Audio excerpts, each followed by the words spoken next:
मेरा तो देवेंद्र फडणवीस जी से और अडानी जी से जो भी इसको डेवलपमेंट कर रहे हैं एरिया को, उनको मेरी एक विनती है कि जल्दी से जल्दी करें।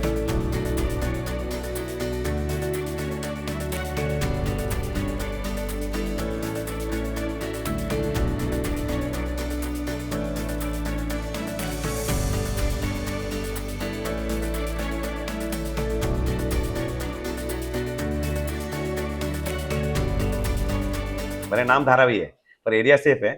पर यहाँ पे क्या है कि थोड़ा रोड छोटा है, तो जो कस्टमर दूर के हमारे आते हैं, एक तो उनको आने का डिफिकल्टी होती है, जैसे साइंस स्टेशन उतरे या माहिम उतरे या बांद्रा उतरे, तो वहाँ से जल्दी उनको रिक्शा मिलता नहीं, आने की डिफिकल्टी है।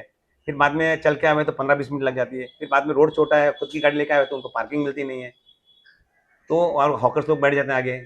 वो तो अभी जल्दी डेवलपमेंट होगा तो बहुत अच्छा होगा। मेरा तो कहना है जल्दी डेवलपमेंट है, ताकि हम लोग जल्दी से जल्दी एक अच्छी दुकान मिले, एक व्यवस्थित और शोरूम अच्छा बड़ा बना सकें और बिझनेस और अच्छा कर सकें हम। मी हेच सांगणार की धारावीचा विकास झालाच पाहिजे, कारण आम्ही आजूबाजूला बँड्रा बघतोय, सायन बघतोय, माहीम बघतोय आणि इकडे गेलं तर कुर्ला बघतोय. सर्व ठिकाणी डेव्हलपमेंट झालं.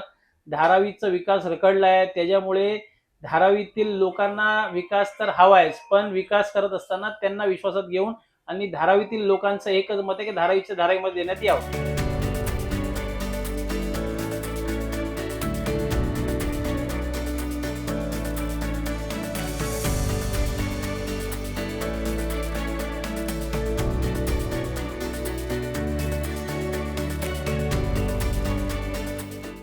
आम्हाला साईड इफेक्ट दोन्ही दिसत आहेत. कारण जर बदल झाला तर मोठमोठ्या जे ब्रँड्स आहेत ते पण धारावीमध्ये येऊन त्यांचे शॉप्स वगैरे कॉम्पिटिशनमध्ये असतील.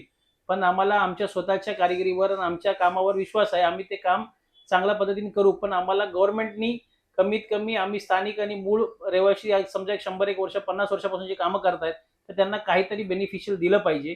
आणि जे आम्हाला या डेव्हलपमेंटमध्ये होणारं नुकसान आहे त्याबद्दलची काय ना काय काय कुठे भेटणार आहे, काय करणार त्याबद्दलचं पूर्ण जाणीव करून दिलं पाहिजे. आणि आम्हाला काही ना काही बेनिफिट गव्हर्नमेंट मार्फत झालं पाहिजे, जेणेकरून आम्ही येणाऱ्या काळामध्ये चांगलं काम करू शकू. मेरा तो देवेंद्र फडणवीस जी से और अडानी जी से जो भी इसको डेवलपमेंट कर रहे हैं एरिया को, उनको मेरी एक विनती है कि जल्दी से जल्दी करें, उसको लेट ना करें, क्योंकि विरोध तो होता ही रहेगा, पर आप आगे बढ़िए, हम आपके साथ हैं।